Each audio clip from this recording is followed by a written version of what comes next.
this is Misti Green, and you're listening to the I Lead Misty Blue podcast, where strategy meets soul and faith finds its voice.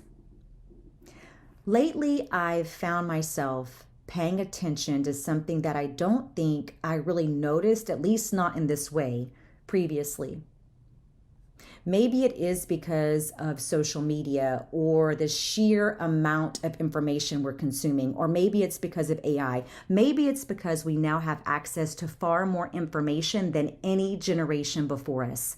Or maybe it's simply because after recording Whole People Make Performers Uncomfortable and the plot twist, I couldn't stop thinking about what's going to come next. I realized during those episodes a lot about myself. Whole people make performers uncomfortable because we, or they, whole people, aren't pretending. And within the plot twist, I was able to uncover that God never asked any of us to become someone else because he already knew exactly who he created us to be. He knew exactly what path each of us we were going to walk. And somewhere between those two ideas, another realization quietly began to emerge.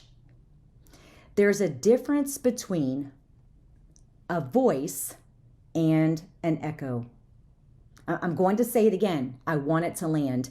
There is a difference between a voice and an echo. And I really, at first, when this realization came to me, I wasn't sure how to explain it because both can sound intelligent and confident, and even both can communicate a level of truth. Sometimes they even use the exact same language, the exact words, the exact flow. But over time, something begins to separate the voice from the echo. Not the words. No, it's the weight behind the words. What do the words carry? I've come to believe that experience has a sound.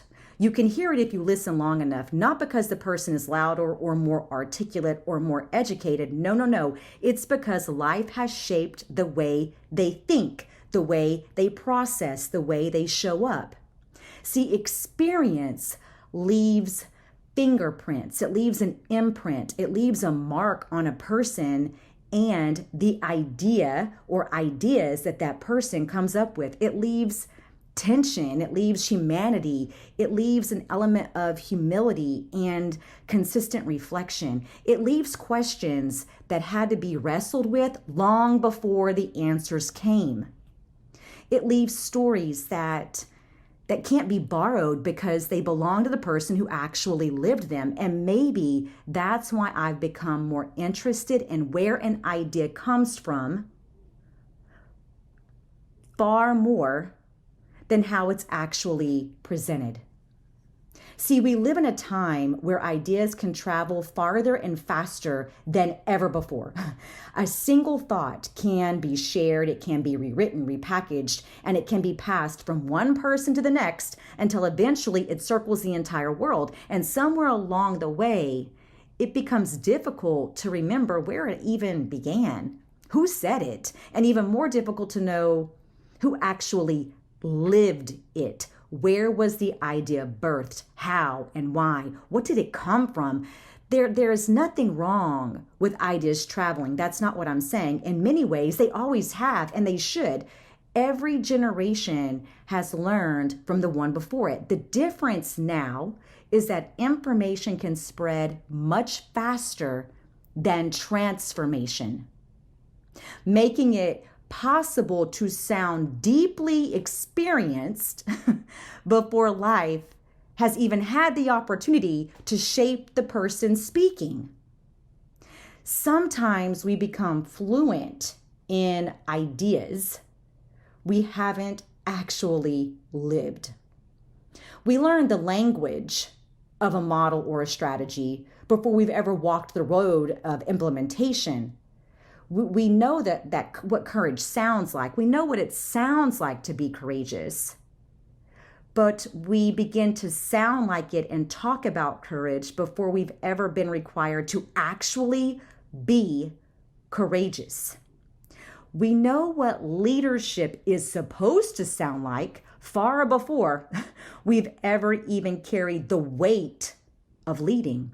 We know what forgiveness sounds like. We know what forgiveness should look like long before we've ever had to sit in the challenge of forgiving something that has broken our hearts. And there's a difference between understanding an idea and allowing life to shape you through it. And that difference really matters. I've noticed something over the years. Every once in a while, I'll hear someone speaking, and at first, everything seems to fit together. The ideas are thoughtful, and the language is polished. And the framework, well, it's well organized or well presented. Then the conversation takes an unexpected turn. Someone asks a question that wasn't maybe anticipated, and that can't be answered by simply returning to the script or repeating the same talking points. It's in those moments you begin to see whether the idea is resting on lived experience or if it was simply borrowed understanding. And a borrowed idea can usually carry the conversation, but only so far. Eventually, it reaches the edge of what it knows. A lived idea is different. It isn't confined to the words that first expressed it, because the person speaking has spent time wrestling with the principle of its belief, the principle itself of what they're sharing. They can approach it from another perspective quickly. They can draw from another experience immediately, or they can explain it in a way that fits the moment. They can elaborate, they can extend it, not because they memorized the lesson or the script, but because somewhere along the way, the lesson became part of them. It left its fingerprints. And I think that's the difference between a voice and an echo. An echo remembers the words, but a voice remembers the journey that gave those words meaning. It remembers the pain, the heartache, the experience, the tension, the overcoming, the challenge. And I think that's the difference between a voice and an echo. An echo repeats what it's heard. A voice speaks from what it has become, and those are not the same thing. I've watched people build entire platforms around ideas they haven't had time to live. Not because they're trying to deceive anyone. No, I don't think that's the intent. Sometimes they're simply moving faster than life itself. We've created a culture where people often feel pressure to have an opinion before they've had enough experience to develop one. Pressure to become an expert before they've spent enough time simply being a student.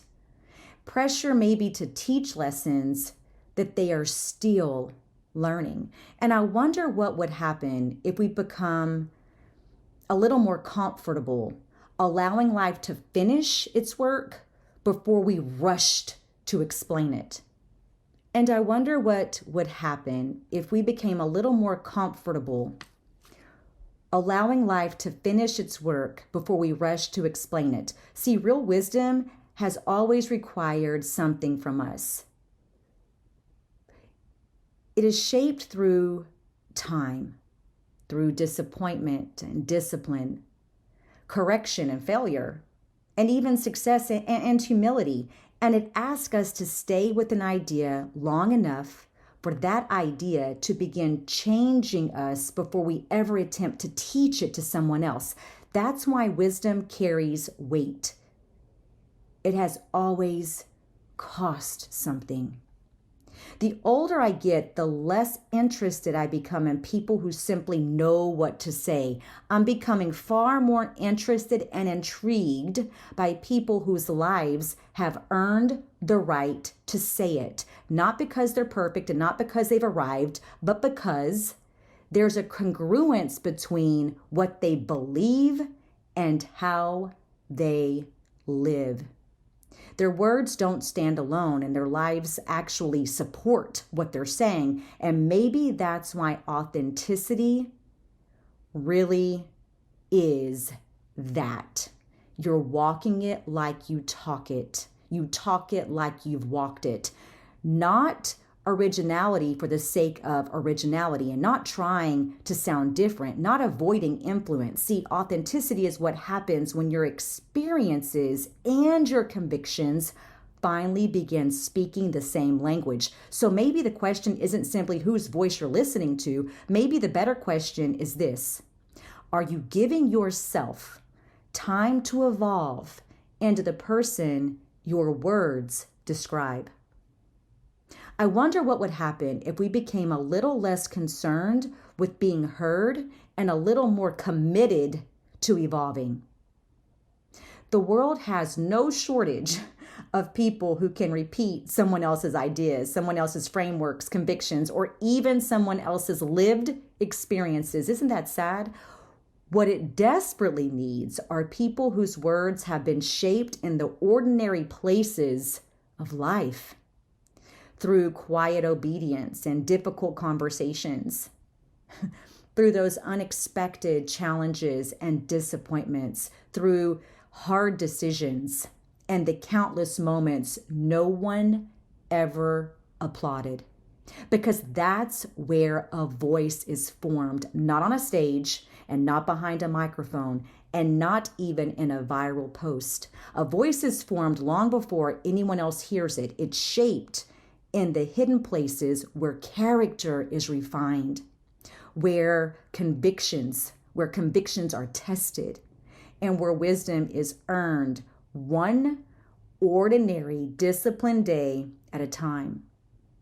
See, those are the experience that give words their actual weight, because they no longer belong only to an idea. No, they belong to the person who has actually lived them. Growth that happened long before there was ever a microphone. See, voices are formed long before they're heard.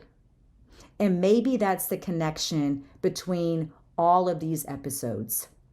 Whole people make performers uncomfortable, and God never asked you to become anyone else other than yourself. And your voice will always be more valuable than someone else's echo.